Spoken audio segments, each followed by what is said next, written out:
Welcome back to Variety Viso. We're in the middle of discussing Overlord, the film that was directed by Julius Avery, produced by J.J. Abrams, a film about a small group of American soldiers. You know what? I'll just summarize it like this. Wolfenstein the movie. The Wolfenstein movie we've been waiting for, basically.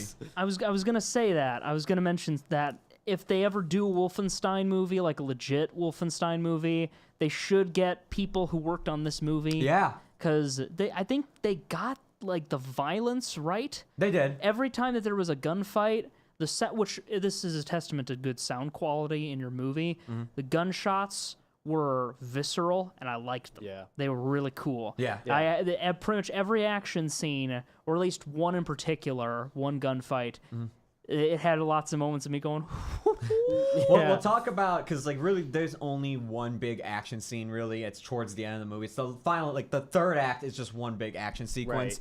We'll talk about that in a second. But last time we left off, we were talking about how this film, during its marketing, it was really heavily pushing the horror side of this film. Yes. However, upon seeing the film now, I can say that it's kind of more of a war action movie Yes. with a little bit of horror sci-fi in it. That doesn't mean there's not enough of the horror sci-fi, but it's not like a good balance. It's more of a 70-30, I would say. 70 being the action war film stuff, 30 being the horror stuff. Not that the horror stuff was bad though, but there was I went to go see this with my dad and my stepmom and my stepbrother.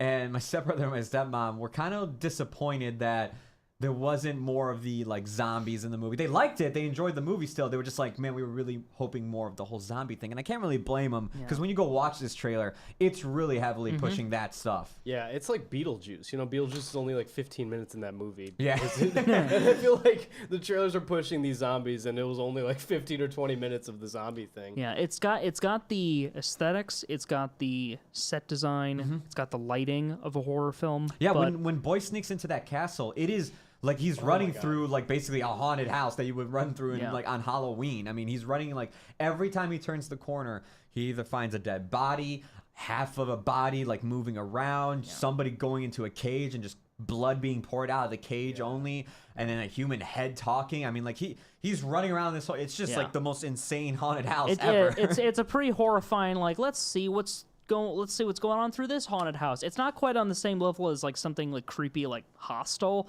but it's still pretty disturbing, all the imagery and stuff. And Jovan Edipo, who plays Boyce, the main character, he does a great job at looking terrified the entire time. Being this like whole like, I don't know if he was necessarily a rookie of like, you know, the squadron. I think it was too, because like based on like how this personality of being kind of like afraid to fight at first and like not really wanting to fight in the first place and whatnot. Which he has a great arc. He does have a great arc. He definitely gives off the whole vibe of him being terrified for his life, especially when he gets to the castle part. It's like not only did he survive like the hell of parachuting into France and surviving, he also survived like 5 minutes basically in like a German fortress with zombies. Yeah, which that talking head, by the way, was really creepy. Oh yeah, I love that. The makeup for the most part until like the end of the film where you start seeing like a lot more of the zombies. The makeup and like special effects very good in this movie. Yes, absolutely. There's one person where like they slowly start becoming like the undead soldier and their neck snaps back. Oh yeah, and like just the way like it was. I don't know if it was done with both prosthetics and CGI, but it looked great. It looked painful when looking at it. Well, yeah, it's like this. It's this incredible moment of like a character. It's like you're watching a human body adjust to suddenly having super strength and also a Wolverine healing factor. Yeah, and it's pretty gruesome and terrifying. Yeah. But yeah, as I was saying earlier, this is more of an action war film because the opening act to this movie, as we said, is them parachuting into France. It's a whole sequence involving like a one-shot action scene of him parachuting in. Then they're in France. They're just walking the way through fields. They have to deal with a minefield. Any patrols walking by, and then sneaking into the French town. Then the second act, you get a dosage of some horror stuff of Boyce in the castle and the ant in the house. You get like a small dosage of it, but it's mainly just them in the attic dealing with a couple Nazis coming into the house, and especially the Nazi officer, inspecting the house and whatnot. You have to deal with the tension of that. But then the final act, you get kind of what I thought the movie was going to be more of, which is you get a balance of the normal World War II action stuff as well as the the horror stuff of just Boyce, Ford, and Chloe are just running through this this whole castle, and just like every corner they turn, there's either like a super soldier, like a Nazi, or just some undead like person they've been like cremated into or whatnot. I don't even know, like just body experimentation basically. Yeah. Which the infected kind of range from like just superhuman people to these grotesque.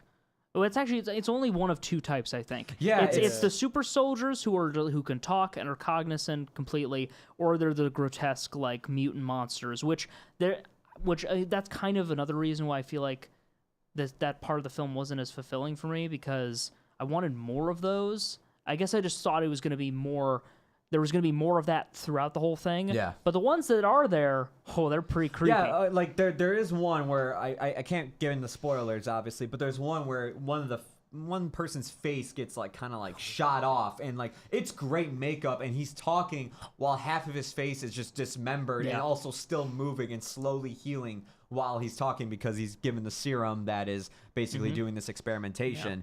But what was I gonna say? But yeah, as your point was saying, when it comes to like just the normal zombies, they all kind of look the same. They just kind of look like just a bunch of, shirtless, like skinny dudes with a few metal pegs in them and then just oiled up. They were always oiled up. Like, I don't understand why they were oiled up, because I was just like, why? I mean, is it just easier to burn them? Because like, burning them is one of the factors into killing them. Yeah, I think it like comes from that whole like, Boyce finds that one like.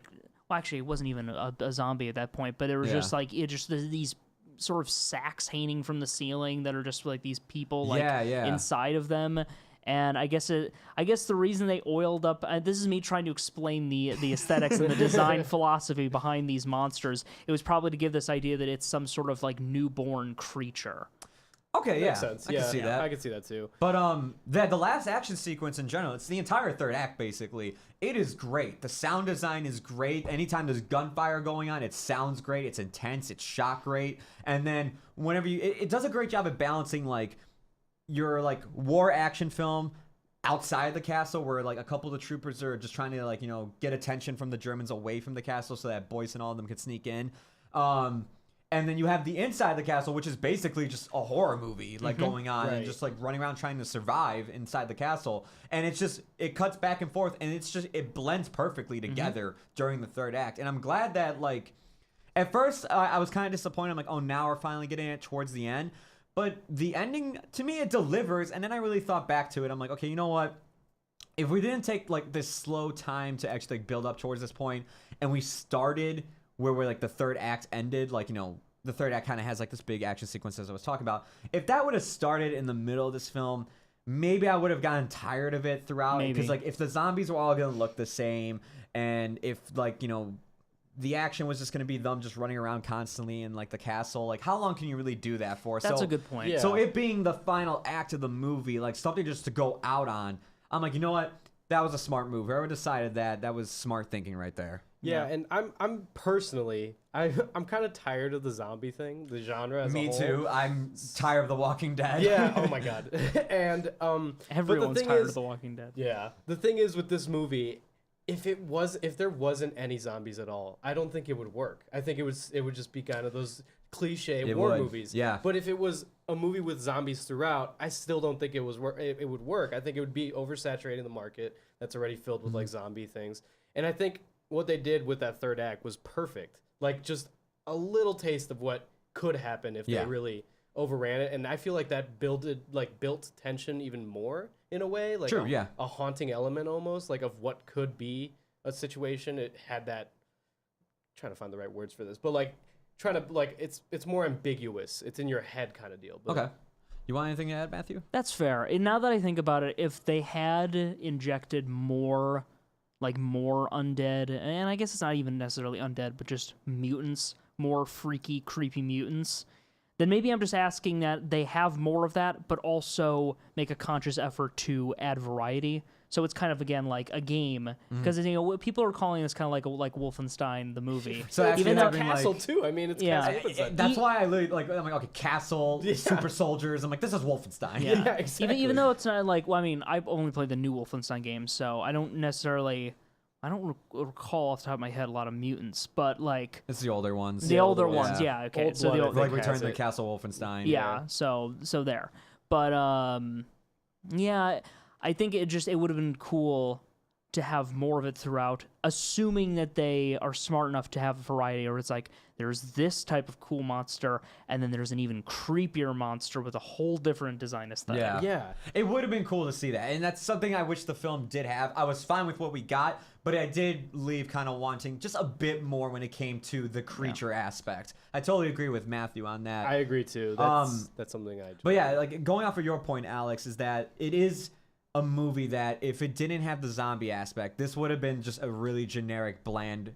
war film. Yeah. It really would have, because you really didn't. It only works with these two genres crossing together. Yeah. That's the only way this film works, and it's surprising. Like looking back on it, I'm just surprised to like really think, yeah, it's only working because of that. Because if you did only have it as a horror film, it probably would never work that way either. What? Just a French town, like running around dealing with zombies? That would have been kind of like cool, I guess. But you would have wanted some war stuff in it. Yeah, exactly.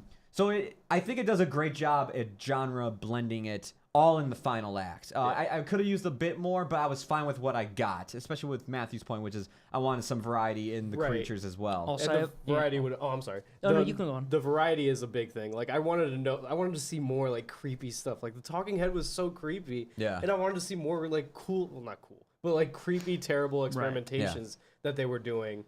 And like I kind of wanted them. I get what they're trying to do, like the ambiguity again, but I wanted to dive more into that. Well, yeah, it's like the same type of, because, you know, humans are morbidly curious by nature. Right. I mean, it's the same type of reason. Like, I made the comparison to Hostel earlier. It's like, that's kind of the reason why people are drawn, whether you love those new movies or hate those movies, kind of the reason you get drawn to them, because you get all this really creepy imagery. It's like, oh, God, what awful things are they doing to these people in this castle? Yeah. And, like, that curiosity kind of drives, like, the tension throughout the